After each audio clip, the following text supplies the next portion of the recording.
for the three of you who don't know who I am, I'm Daniel Lance, Pastor Lance's son. My mother's the secretary here, so you'll see Linda often first. Okay, so like was said, we are a club based out of Wilfrid Laurier University in Waterloo. The first question I always get asked when I tell people about our club is, how on earth is there a club for that?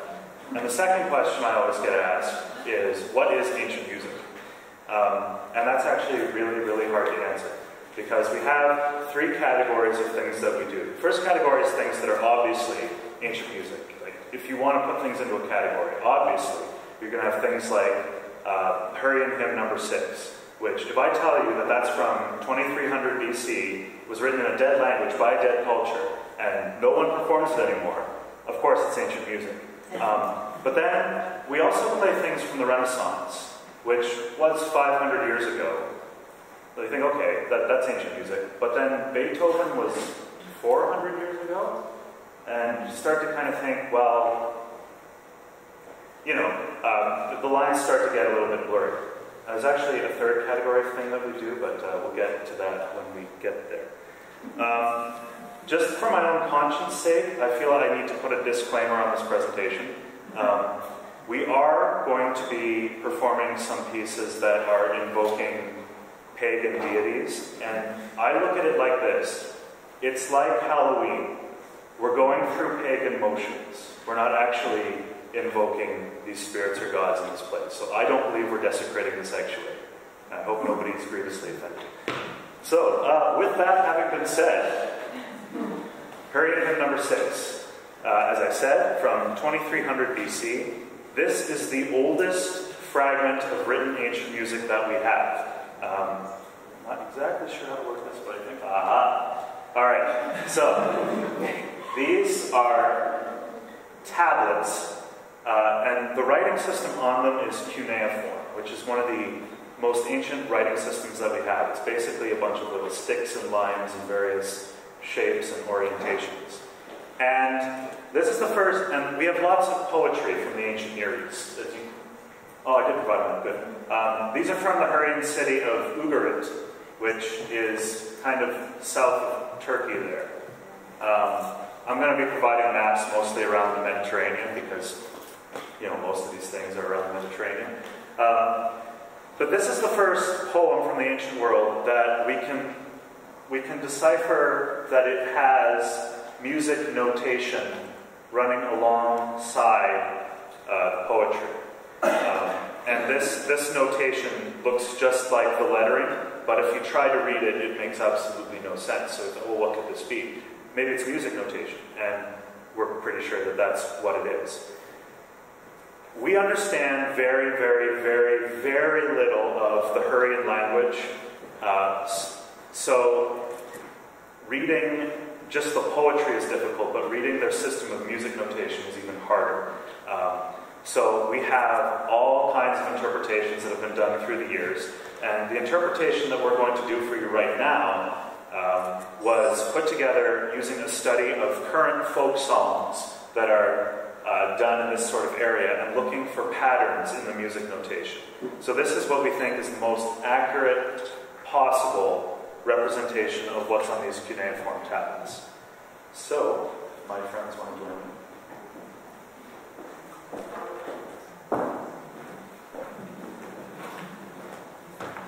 Oh yes. This is Hurrian Hymn number 6, also known as the Hurrian Hymn to Nikal. We can't really read the Hurrian language very well, as I said, but from what we can gather by comparing it to languages like Akkadian and other Near Eastern languages, we can sort of gather that it's probably to the Near East goddess Nikal, and it's probably the prayer of a barren woman for a child. But that's all we know.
fragment of ancient music that we have.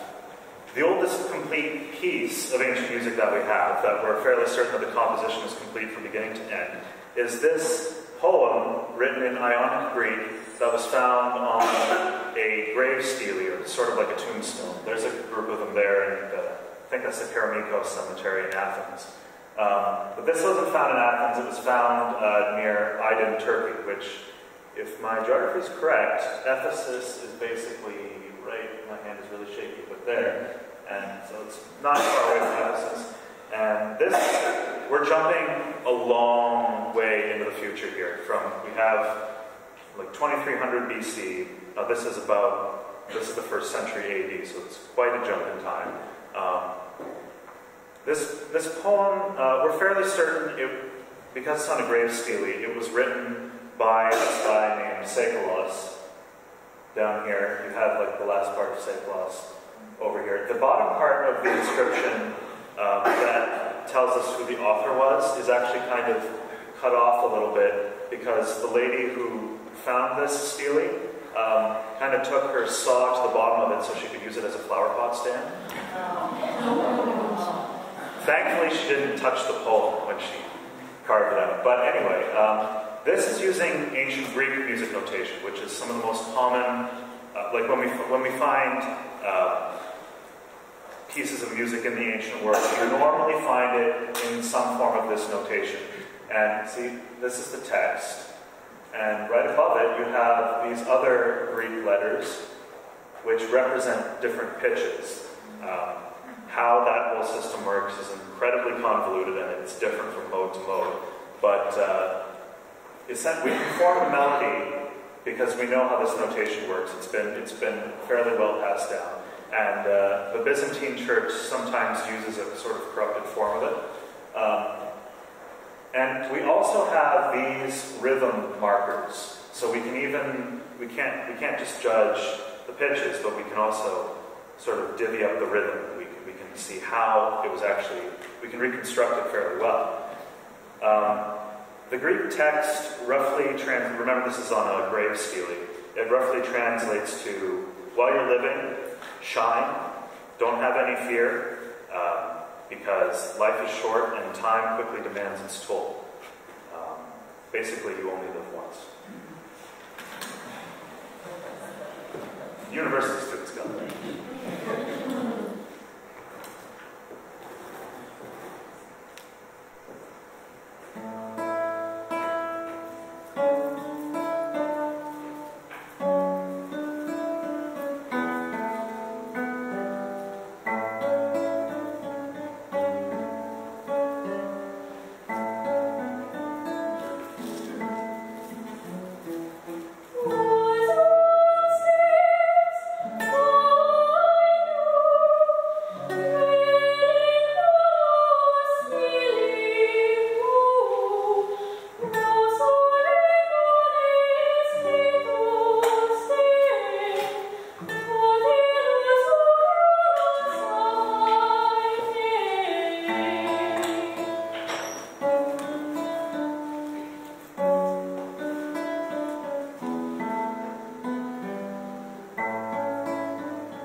Jumping forward again, this time only about 100 years, and we're moving a bit south and to the west, to the island of Crete. And this is during the Roman period, so while the song is in Greek, it's Roman-occupied Crete. There was a slave from Crete who was imported to Rome to be a servant of the Emperor Hadrian, whose name was, there we go, Mesomenes. And the Emperor Hadrian was so impressed with his music that he actually freed him from being a slave. So he was what was known in Roman times as a freedman. So apparently he was so good that one of the later Roman emperors actually built a giant effigy to him in Rome. I want to say Caracalla, but I'm probably wrong. He also wrote in ancient Greek, and this is the thing about the Emperor Hadrian, he loved Greeks. He was even one of the first to actually start growing facial hair in Roman times, for emperors at least up to that point. That was a no-no. Anyways, the Emperor Hadrian loved his music, so Mesomenes became quite famous, and his songs were published throughout the Roman world, and they actually survived through the Byzantines. They copied them down, and you have manuscripts like this on papyrus. I think this is actually a copy, not the actual papyrus, but again, you have the lyrics here with the Greek notation above. A little bit hard to see here, but yeah. So this is his hymn to the Greek sort of demigoddess of justice and retribution called Nemesis. And I'll just step over here.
This next one is in your hymnal, number 406, 604, yeah, 604.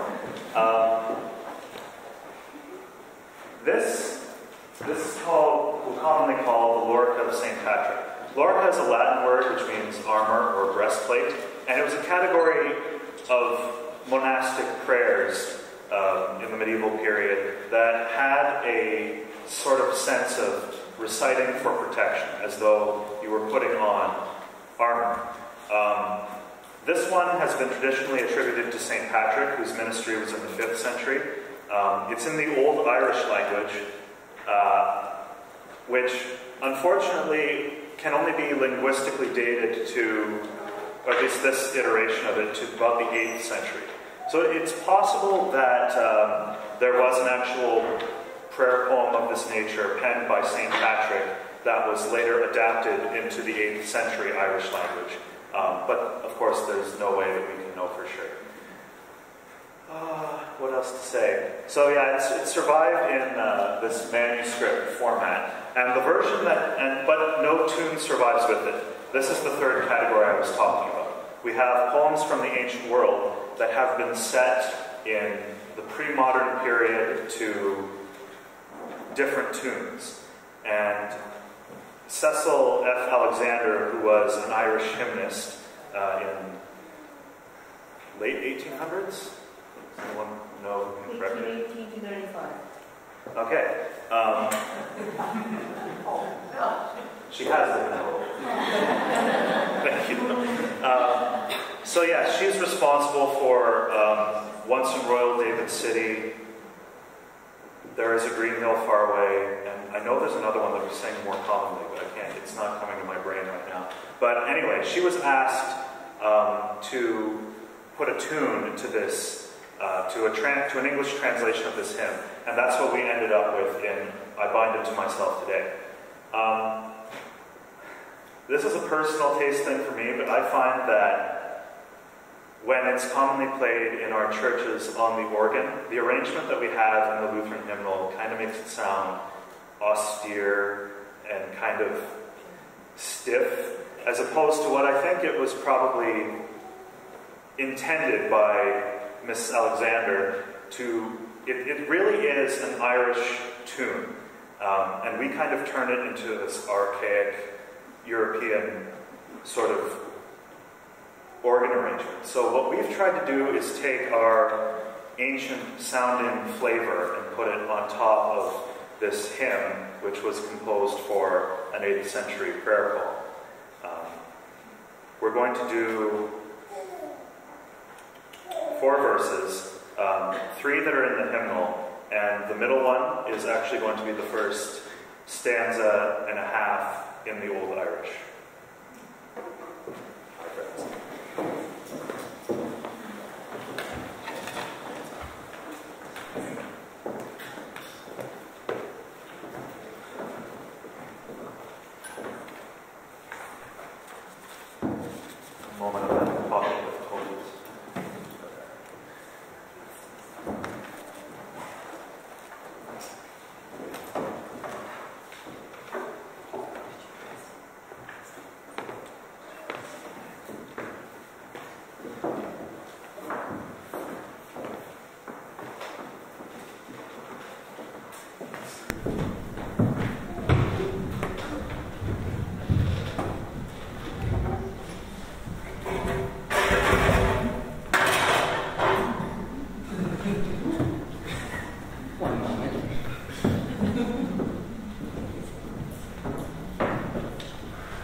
a nice palate cleanser after the pagan studies. So, at this time, I'm going to invite Mr. Andy Dolgan to demonstrate an actual ancient instrument for you.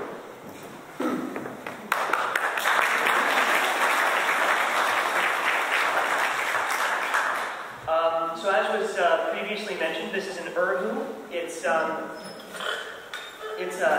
Chinese fiddle type instrument that is, I don't actually know how old. I know that the original design was actually taken from Mongolian, a similar Mongolian instrument. And there's actually different versions of this instrument native to many of the different countries and regions in Asia. Pardon me, actually, I just realized that my jacket's going to get wet.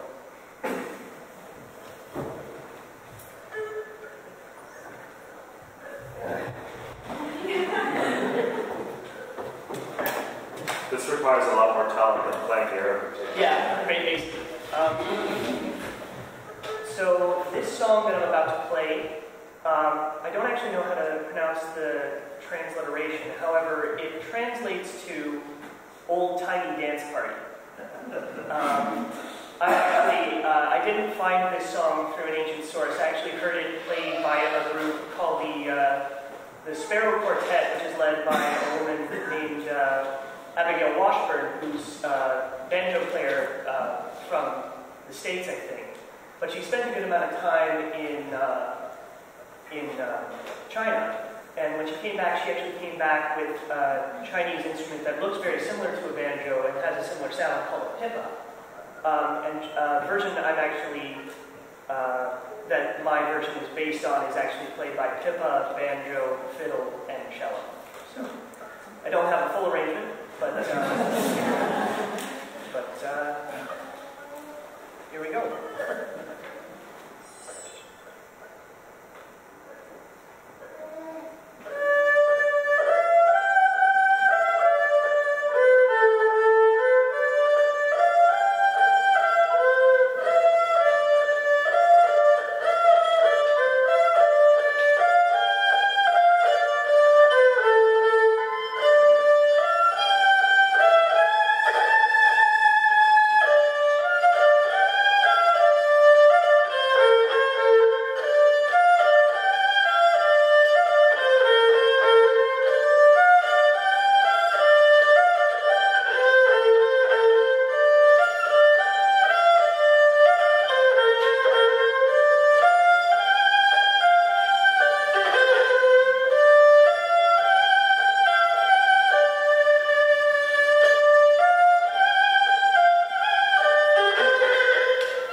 We've had 3 people now try to learn that thing, and he's the first person to actually do a decent job.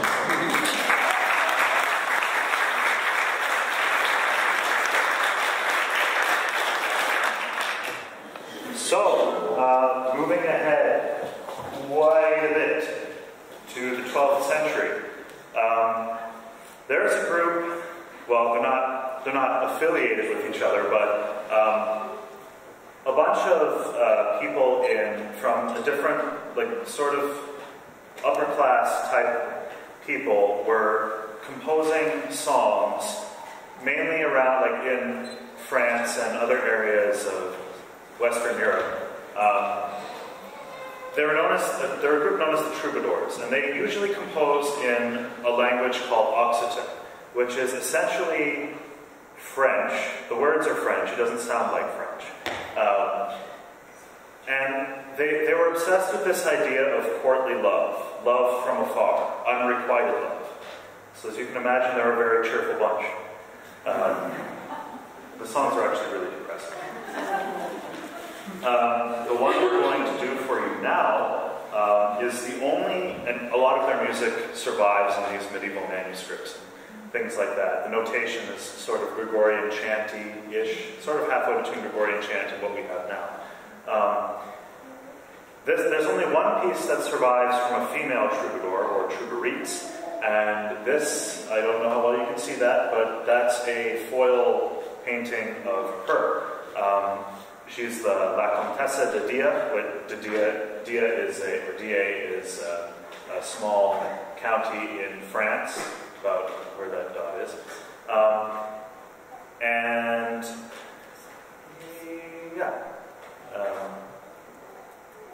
Don't really know what else to say.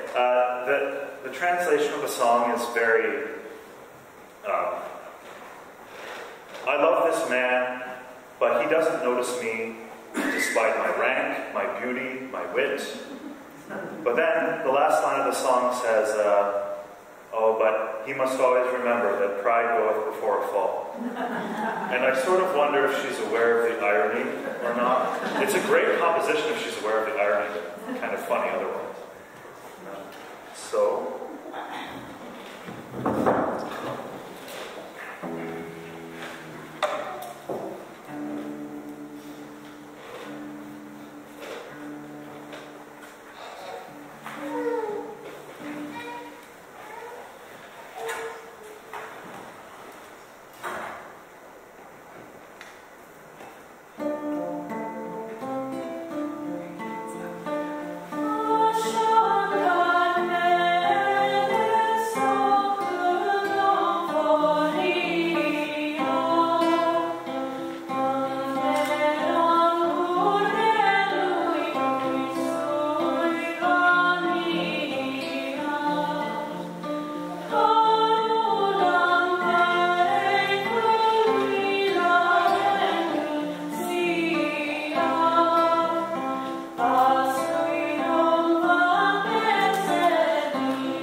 moving not that far ahead in time and not that far away geographically to what would later become Germany, Walther von der Vogelweide, you would probably pronounce that differently, was the most celebrated German lyric poet of his time.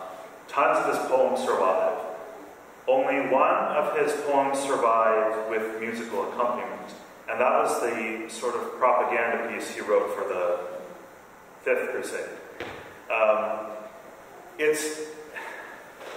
It's a very interesting piece in that it's the only medieval crusading propaganda piece I've ever come across, not that I peruse them frequently, that sort of mentions the fact that the other Abrahamic faiths have a semi-legitimate claim to the Holy Land, as much as they do anyway. But of course, in the last verse, he goes back and he says, well, God has given it to us. So there you go. At least he mentioned the others.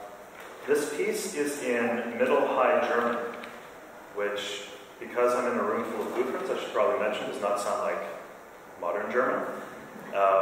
The linguists believe that English actually preserves the sounds of Middle High German a lot better than modern German does. And that might sound like a pronunciation excuse. It is, but it's one based on linguistic scholarship.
This one requires, it's less clear-cut geographically, so it's probably better that I don't have a slide. There's an Italian text. We're not exactly sure how old it is. It's probably just pre-Renaissance, which 1500s.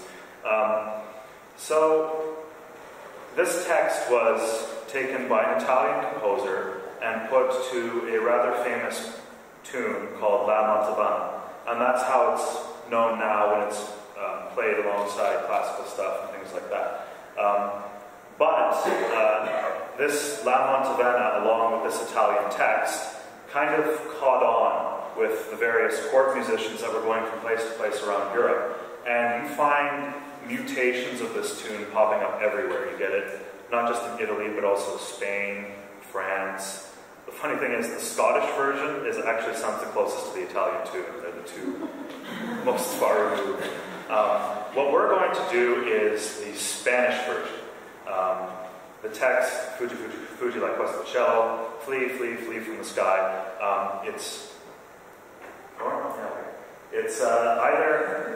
It's either a command for winter to flee or for the birds and things to flee away from winter. I would like for the birds to flee. Okay, so the birds are running away from winter. Yes. And then the second verse is cotton flowers and vermilion. So it's like for the birds to come back in spring. So we're going to do the Spanish version of this text. The Spanish version of the tune. And we've reached also the dreaded part of the program that is ancient music sing-along. I heard you guys in the hymn sing and during the service, so I know you can sing.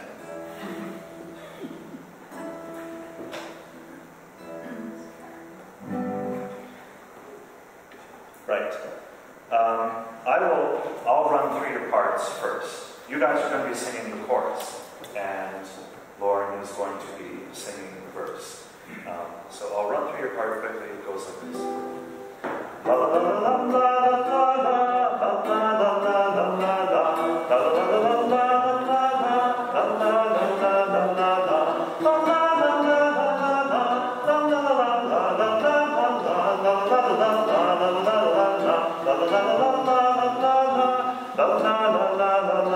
Got it?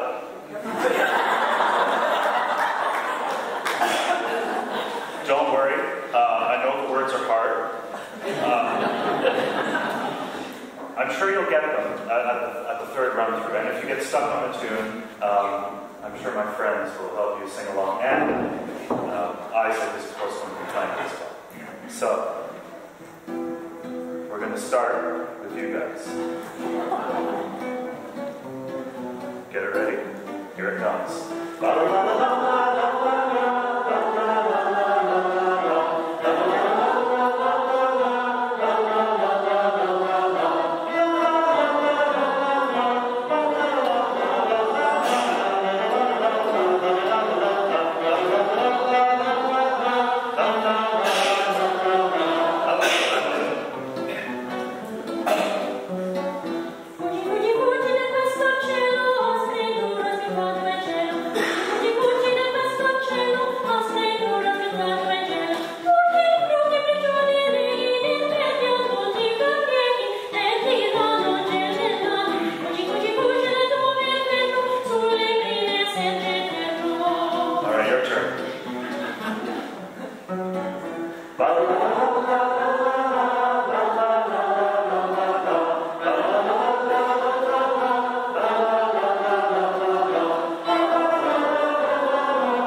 This piece is again from the Renaissance. He was an English composer named John Dowland, and this is where we get into the territory of it's the Renaissance. It wasn't that long ago. People still play John Dowland's pieces, so are we really playing ancient music? And by virtue of the fact that it sounds cool, I'm going to say yes, we are. So, this piece, actually, I should probably mention more about John Dowland himself. He grew up in England, he learned music in France, moved back to England, and applied for the job of Queen Elizabeth I's court musician. He did not get the job, so he decided to travel Europe, going to places like France, Germany, Italy, where he kind of got into trouble, and eventually he came back to, after Queen Elizabeth had died and King James I had succeeded her on the throne, he got a job as his court musician, where he died having been one of the most highly paid musicians in Europe ever. So, his story ends fairly happily. You wouldn't know that from listening to most of his songs, though. In keeping with the themes of courtly love handed over from the Renaissance, a lot of his songs had to do with themes of unrequited love, deep sadness, the loss of love, and this one is no different. It's called Come Again. Yes, you.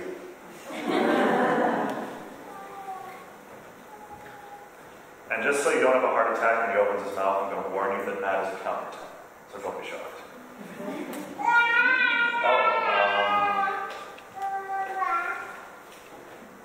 I'd hate to have to not do it.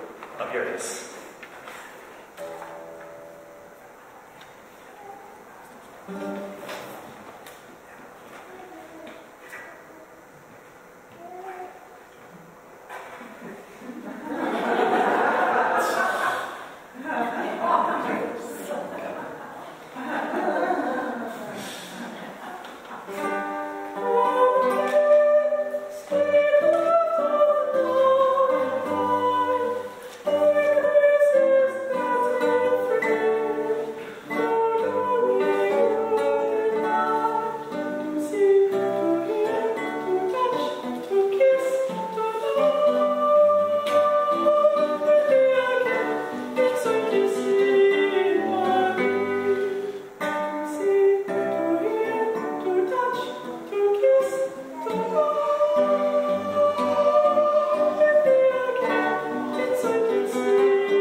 John Dowland was not only a composer, but also apparently an excellent singer and a lutenist. Unfortunately, we didn't bring our lutenist along, so I had the guitar. But yeah. Anyway, so we have, John Dowland was also widely published. Of course, now the Gutenberg press has been invented, and he can print song books like this. This is just sort of to give you the basic idea, but when he actually published his books, They look more like that, piece to piece. And the genius in this design, it might look odd. You know, you have the cantus or soprano, whoever's singing the lead, printed on this side with the part for the lutenist. But you also have the other parts, the alto down here, bass this way, sideways, the tenor upside down, which doesn't make much sense until you realize that these were intended for home use, dinner parties. So after everyone's had their English stuffed turkey pie or whatever, everyone would gather around the table. Try to use this. Everyone would gather around a table like this. Say the lutenist and the singer would sit here, the alto would be here, bass here, tenor here, and everyone could just read off the paper that was in the middle. So you don't have to print off separate copies for everyone, just stand in a row. If you just want to sing for fun, you can plunk the songbook down on the table, and assuming everyone can do harmonies, you can sing your parts. We have no table, so we're just going to sing this next one the traditional way. And while Dallin, as I said, he wrote a lot of songs that were kind of depressing. He's gotten this kind of reputation as being the saddest poet and composer of the Renaissance, and that's not true. He has composed many songs that are quite merry, light and bouncy, like this next one, which is just kind of an ode to the fleeting joys of young love. So.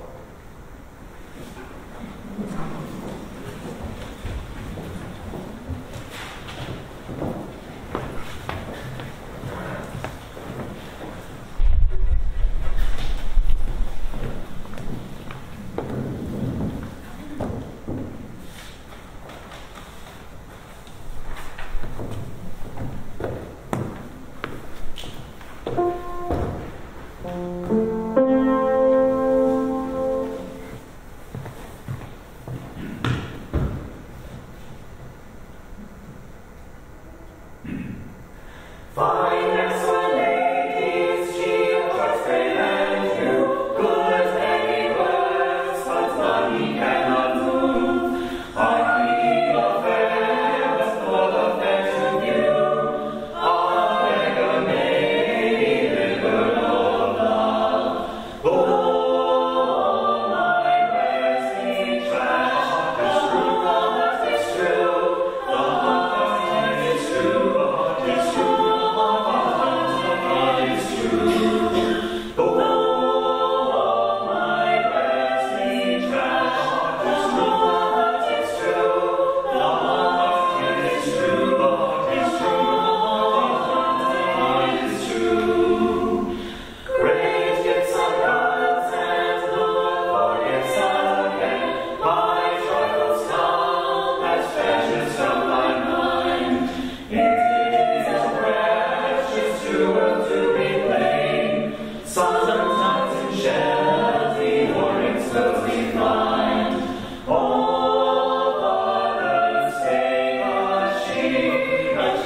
really exciting to come and perform somewhere else and not to say, everybody come to us.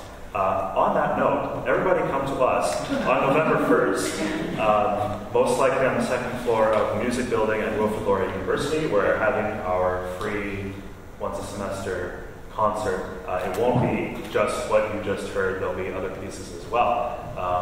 You can talk to my parents if you want more.